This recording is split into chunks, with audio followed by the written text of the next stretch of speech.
மனிதருள் மாணிக்கம், ரோஜாவின் ராஜா என்று அழைக்கப்பட்ட ஜவஹர்லால் நேரு அவர்களுடைய பிறந்தநாள் விழா.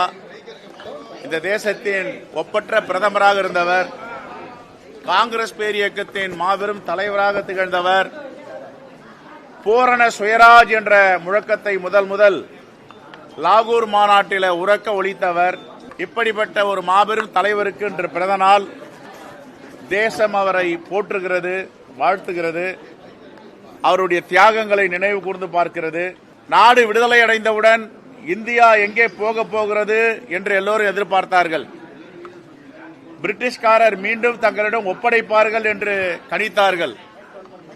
ஆனால் எல்லாவற்றையும் புறந்தள்ளிவிட்டு தன்னை நிமிர்ந்த இந்தியாவாக உலக நாட்டுக்கு எடுத்து காட்டியவர்.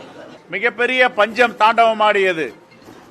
பசுமை புரட்சி, வெண்மை புரட்சி என்று இந்த தேசத்திற்கு பசி இல்லாத நாடாக, பட்டினி இல்லாத நாடாக உருவாக்க எல்லா முயற்சியும் எடுத்தார்.